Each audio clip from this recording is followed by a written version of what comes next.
Morning, everyone. Welcome to the latest episode of Compass Coffee Talk. My name is Steve Hoffman from Compass Natural. Welcome my co-host, Bill Capsalis, and we're really pleased to have our special guest with us, the president of New Hope and Informa's Global Health and Nutrition Group, Fred Linder, a longtime colleague and friend. Fred, thank you so much. New Hope is so much a leader in this industry. So the news that you share, the news that you report, it's like you report the news and you make the news. So we're really glad to have you on board. And Bill, I want to turn it over to you for a bit of an introduction. And thank you everyone for joining us this morning. We're going to have an exciting half hour, informative, hopefully a couple laughs, a little bit of fun. And then be sure to ask your questions as well, and we'll be checking those as we go through. Sounds good, Steve. Thanks. Welcome, everybody. Hey, Fred. Good to see you. Good to see you. So we're excited to have Fred here. We're gonna talk a little bit about adapting to the speed of change, which is pretty significant out there in the marketplace. And as you can only imagine, where Fred's sitting, with an international company and a North American juggernaut known as New Hope. He's dealing with a lot of change, but first we'd just like to do a little personal check-in. Fred, how's it going? How are you adapting, working at home? How's that speed of change working for you at home? Initially, thanks for having me, and thanks for everybody who joined. First off, appreciate it. Initially it was, besides the sort of shock, but specifically working from home was not super difficult. I traveled so much, and we have so many offices that I sort of bounced between. Scott Owen, my sort of partner in crime, I think once said, no matter where you are, you're 80% in the wrong spot in there. So I was pretty used to not being in a physical location on that. But I was initially really concerned for colleagues that were not used to that. And I think there's a really strong sense of community in the Boulder office, it was a hard change to make. Over time, I think I didn't realize quite how much you sort of refuel by in-person visits, and that. So initially, things were happening really quickly, and so I didn't really focus on it. But then after a while, I was like, man, I really miss this sort of hallway conversations and just the sort of little things that I definitely take for granted on that. Throwing your arm around somebody, looking somebody in the eye, it's good for them. It's really good for me, and that's become harder and harder over a period of time. Technology's made it reasonably okay to manage the business, but we're a service industry business, and our business is people, and that people touch is it's challenging. Agree. In not having that. I agree. Misses the contextual piece to some degree. Yeah, you bike ride, keeping in good shape. I've got my pandemic paunch. I'm trying to get rid of that. I've kind of gone in the opposite direction. Actually, I've I think the benefits of being a little bit more in one place is I have been road biking a lot, and initially that was a delight because there were no cars out, and so you weren't sort of terrified and getting out in there. And I rode my bike one time. There's a little course out in Boulder here called the Morgul Bismarck. You come down Broadway through down to Pearl Street, and I was riding in the center through there, and there wasn't a car around. And I guess that was probably the end of March or early April or something like that. It was pretty surreal, but I've definitely been exercising a lot more, and I think that's good for the mental state, maybe more than the physical state. And I think getting out on the road bike, you get some distance too. So the sort of getting out of the house a little bit, you without having to get in the car and invade other people's space. And it's a good way to social distance. So I've really enjoyed that. I've ridden my bike more than I have in probably 10, 15 years. So. Wow, that's great. That's kind of good to hear. Hey, so, New Hope's been around for 40 years. You've been there 23 of those. That's a lot of change in 23 years. Can you give us any perspective on the history of your work with New Hope and how the industry has sort of mirrored the growth and evolution of New Hope as well? So you're kind of hand in hand here. I don't think it's changed at all, Bill. No, I'm just kidding. I think one of the it's been a pretty, it's not about New Hope so much as I think it is about the community that we're in. And for those that have been around, a lot of people have been around longer than I have. It was a sort of important movement and but from a business perspective, it was kind of a cute and tangential industry to some degree. And I think we've completely gone away from that and become very mainstream and very front and center. And Steve and I were talking before the show, there's stores that are opening up in the natural products industry. I think where we've done a good job, and there are areas where, we've had some big misses and where we haven't done a good job. But I think one of the things that we've done a really good job with is we really try to stay close to the community and the customer. And I think that's a little different than other sort of branded media companies in that they're sort of on the business. And I think New Hope has been in the business in there. And so I think we've been part of helping it grow, but we're really an accelerant to some degree of what's happening at the store level and at the product level.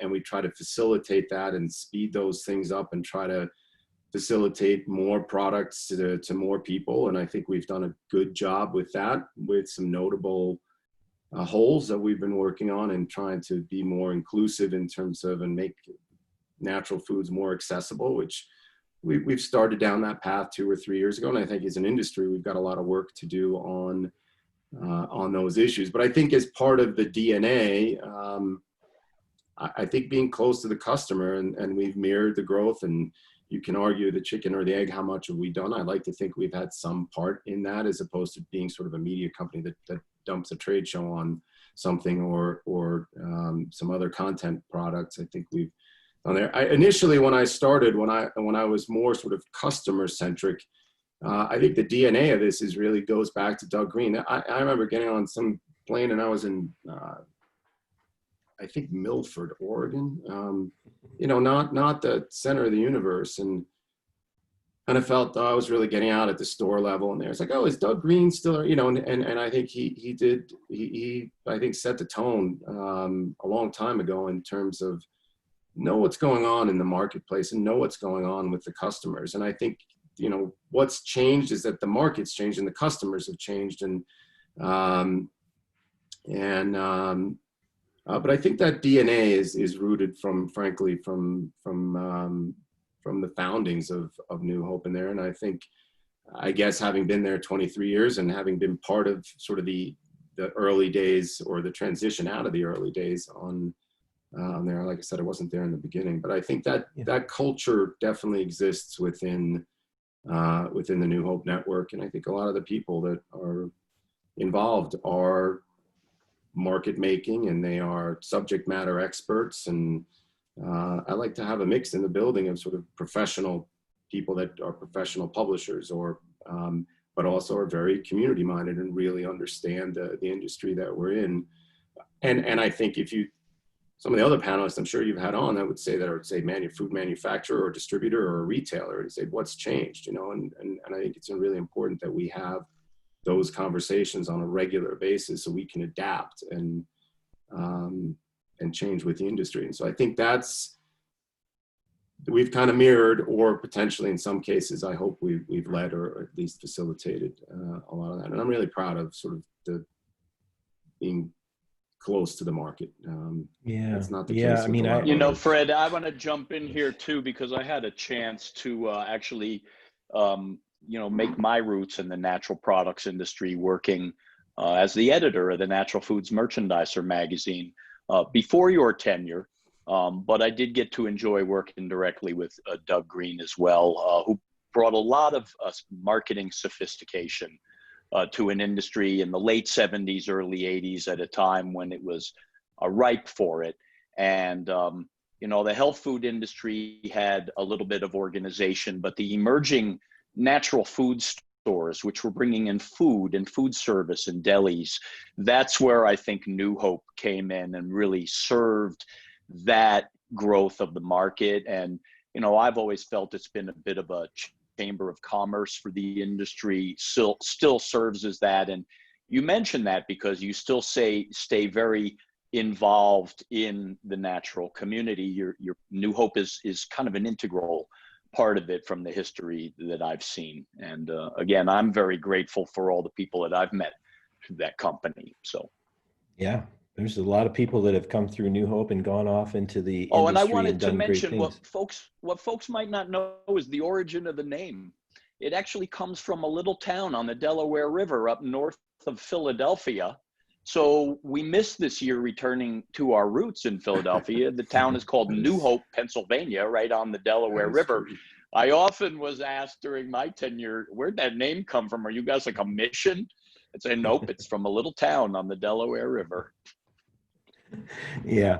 Anyway, Bill, please carry on. Yeah. Yeah. So, you mentioned being a part of a bigger organization, worldwide company. And it's just curious to me, like how Informa, I mean, it is, if not the largest trade show organization in the world. Obviously, you have lots of content. You do lots of great things in North America to support the industry, but you guys are a part of a big international thing. How does that inform your work and going forward, adapting to things? What do you learn from being a part of a big international company, Fred?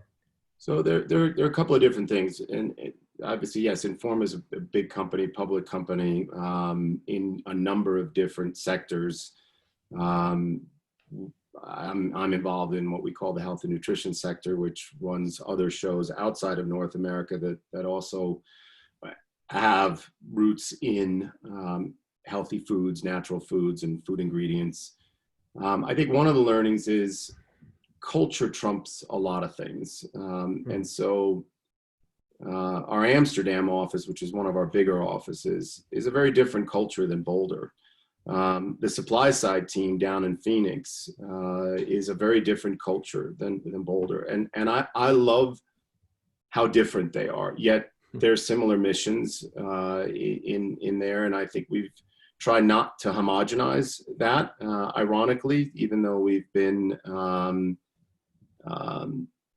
part of one company. And but I think we really celebrate, and some of our core values, very similar, but also different. And I think that heartbeat or the mitochondria of things that work for different brands or different cultures have been really critical. So I think that's been really interesting personally for me to not try to replicate something that worked in one place, and that there's a lot of things that are really good and different, and trying to capitalize. Obviously, I'm a big believer that best practice is a path to mediocrity. So best practices is a starting point, not a destination. And I think trying to get some of those best practices shared for sure, but that's a starting point, and then having that ability to grow. I think your question though is probably more relevant to the state of the state right now. And frankly, and I don't know this to be fact-based, but if we had not been part of a company of scale at this time, when we've now canceled Expo East and Expo West, I'm not sure we would have survived. And reasonably, we probably would not have survived. You know, we've lost tens of millions, and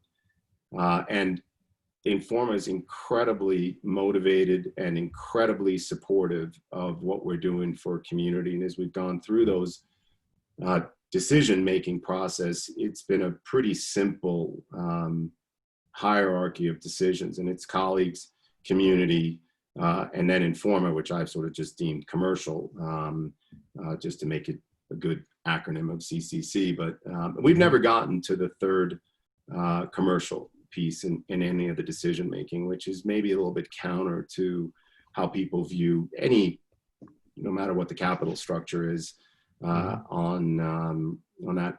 When we're having the conversations with the CEO of here's where we are, he asked those questions, and but we've never gotten past colleagues and community in terms of what's right for the business. And if we can't get through any one of those hurdles in that order, then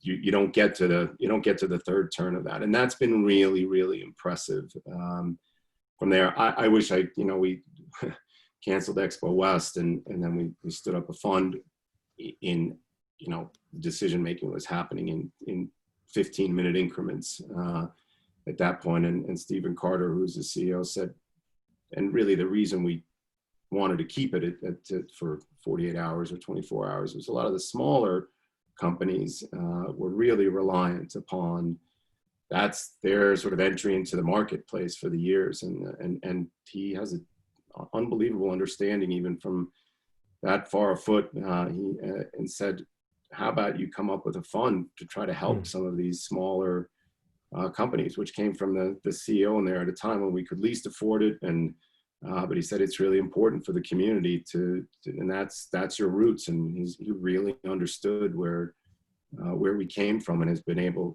us to continue down that vein at a time where, you know, Informa's, I don't know, they got hundreds of shows,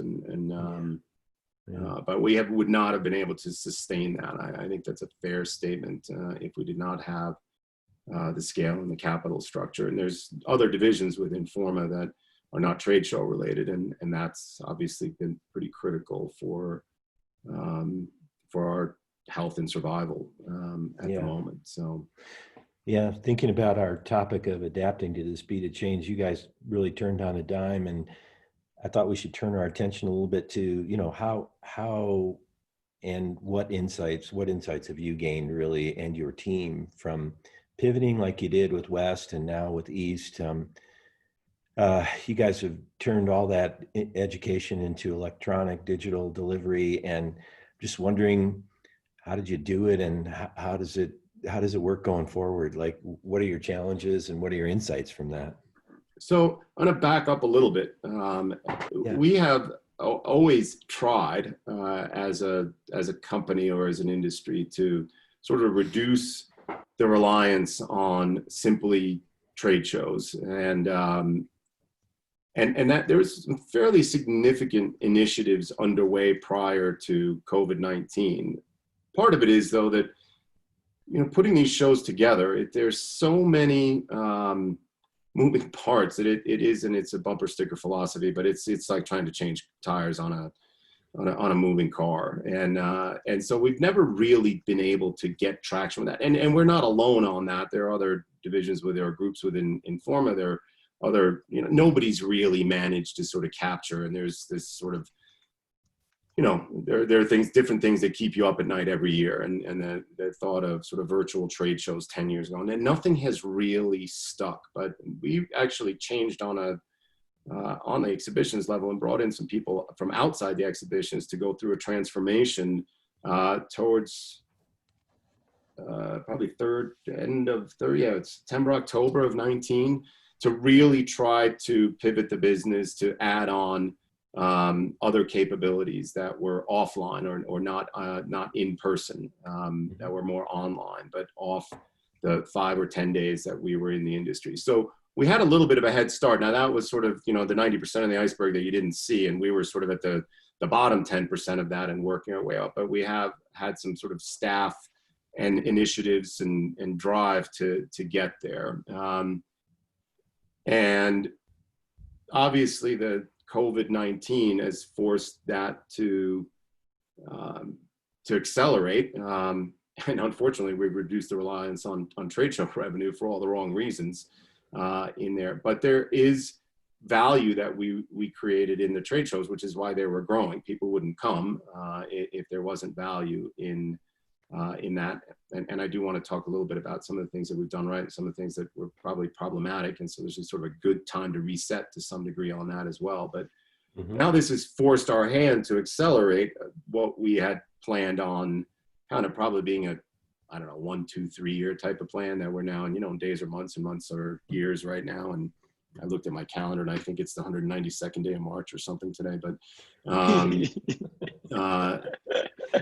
so transforming into something that is viable on a daily basis as opposed to a couple times a year was in the works. We've obviously had to fast track that fairly considerably, and upon the cancellation of East, we introduced Spark Change, which will be fully revealed in early July.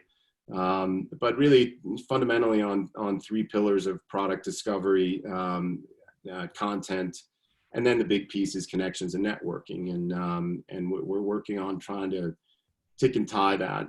Interestingly, what we did, and I give a lot of credit to Scott Owen on this, we set up two different teams, a sort of go team and a no-go team for Expo East. We didn't have that luxury on West. A week earlier or a week later for West, things would have been a lot easier. But where the go team was singularly focused on making it a really good experience and going back to the roots of Philadelphia, on their separate team worked on the no-go scenario for, I'm going to guess, a period of 4 to 6 weeks, something like that. And then when it got increasingly likely that we would need to cancel based on, again, we did a lot of customer feedback, particularly on the buyer side. And we weren't really sure if Philadelphia would be ready for us. You know, they had the stages that they kind of used a red, yellow, green, but sort of stage 2, stage 3, and they got delayed on one or the other. And, you know, the worst thing we could do is announce that we're going, and then 2 weeks before the show, we were not going to go through what we were going, what we went through on Expo. So then we combined those teams at the very end, and the work that had been done by, you know, and I shouldn't single out people, but Jessica Rubino and Carlotta Mast and a number of others. You know, Lacey, who's the show director for the Natural Products, she came in and goes, "Wow, this is powerful." And so I think we have the makings of a pretty powerful announcement in terms of what we're going to do too. And Chamber of Commerce, I used to use a lot.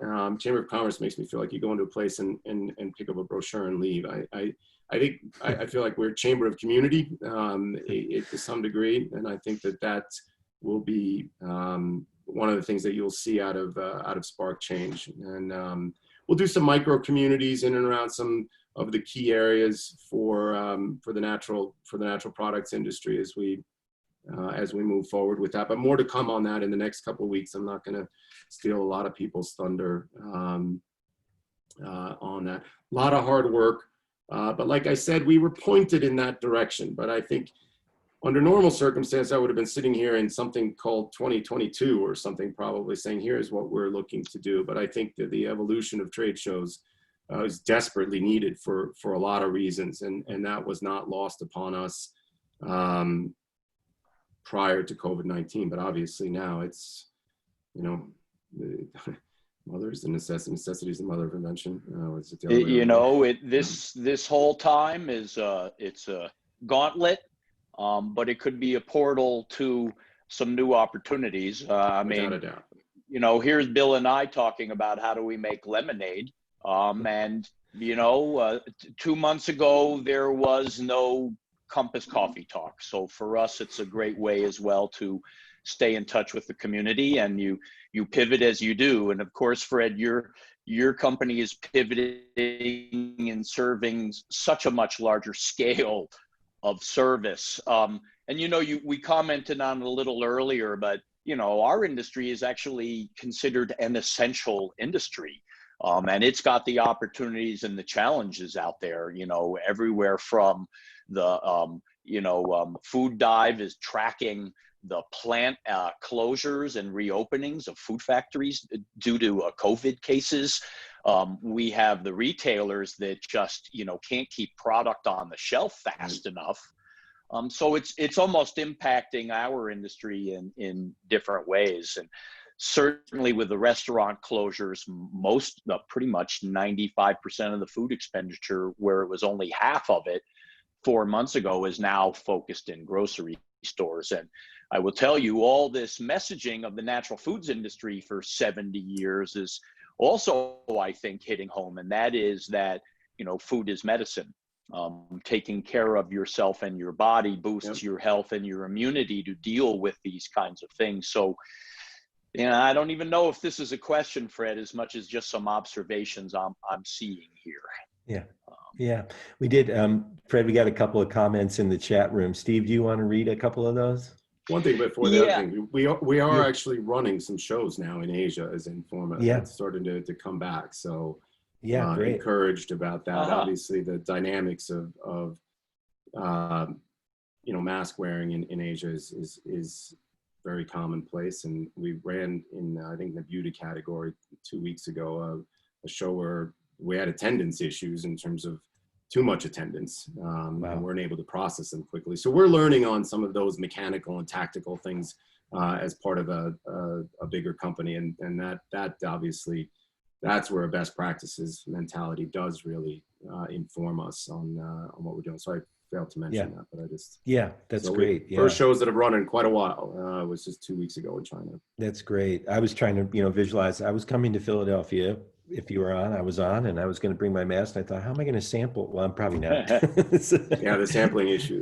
Those were tough for this industry different than if you're in some other industries. Totally. Yeah. Well, a client of ours are the really good folks that run the NOCO Hemp Expo, and New Hope's been a tremendous supporter of that.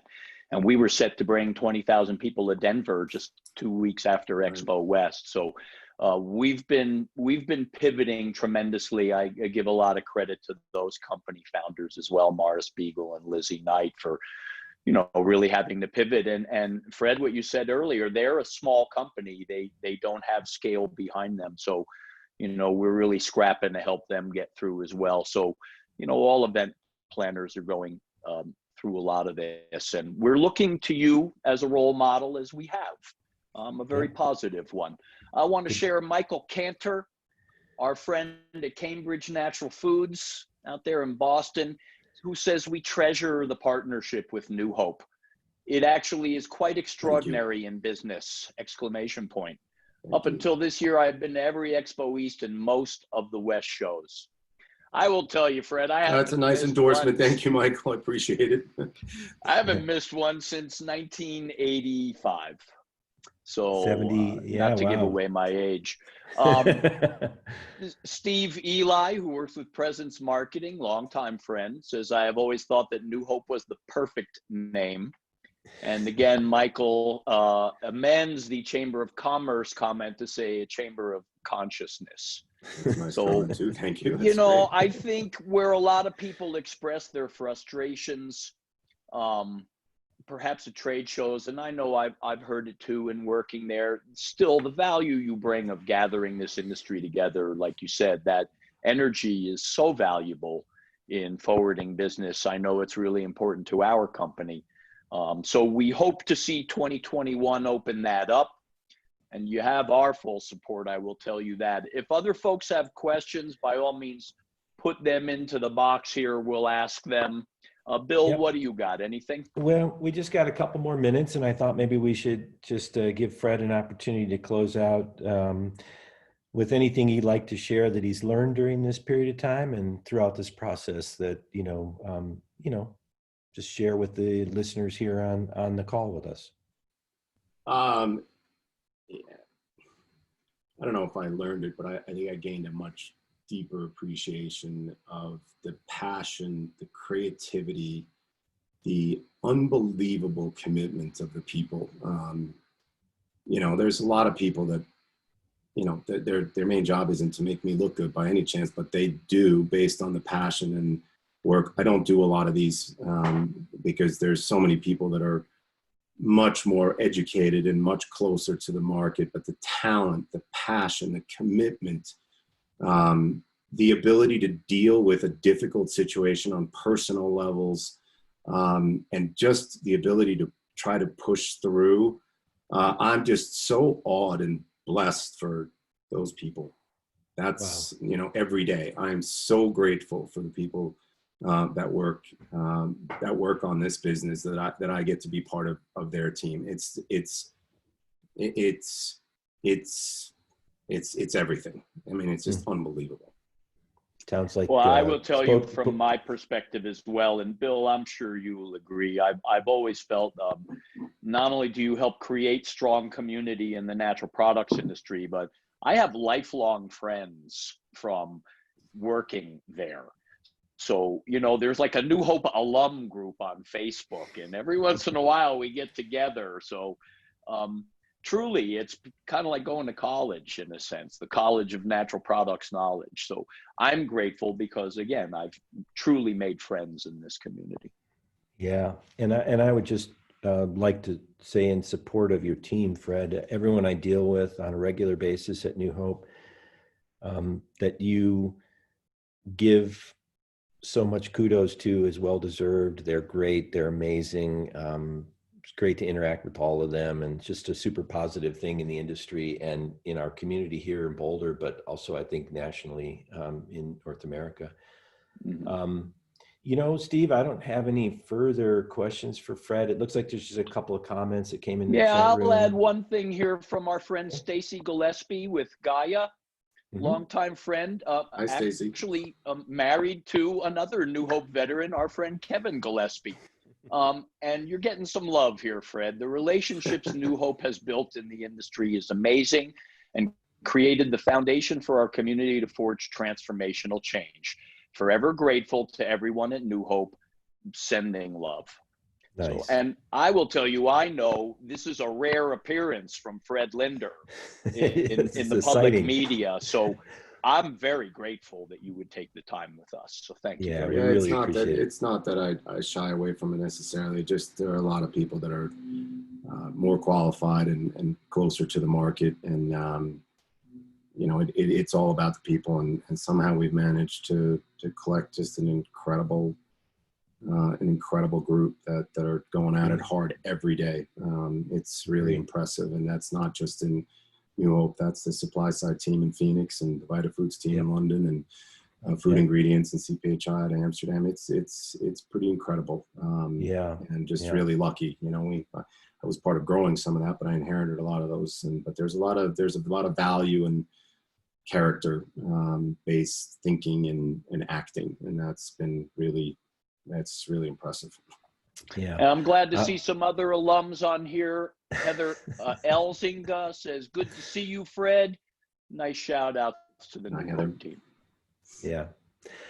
Hey, Steve, I think probably we should close it out now. And if you would like to announce our next guest, that would be awesome. And we need to pick a winner for our coffee giveaway this week. Aha. You know, Uh-huh. this time I am going to have our technical support right-hand guy who we can't do without, Evan Tompros, who is behind the scenes. He's Yeah. going to pick a winner for us this Okay. month. And we were going to send you a bag of Das Bog coffee, which, based on the Russian theme, is actually really excellent flavored roast coffee. So there's that commercial for Das Bog coffee. And exhibitors at Expos, by the way. Yep. Next month, we're really excited. I'm very honored to serve on the advisory board of ShiftCon Media, which to me is one of the leading, if not the leading, groups of bloggers and influencers in the country focused on natural, organic, and healthy lifestyles. It is a very diverse group. People of color from all over the country influencing their communities in eating better, better nutrition, environmental consciousness. This is ShiftCon Media, and the CEO based out of Atlanta is Ari Adams, and we're going to be really excited to host Ari next month. Awesome. Stay tuned on the date. It'll be in late July. We're working that out right now. Sounds good, Steve. Thanks, guys, for having me. I appreciate the forum, and stay tuned for some more announcements in the coming weeks on Spark Change. But I appreciate the time. Yeah, Thank we you, look forward to Fred. that, Stay Fred. safe, healthy, and strong out there. Thanks, everyone, Thank you, for tuning everybody, in. for joining us. You have a great week. Thank you, guys. Thanks, Bill. Thanks, Steve. Bye.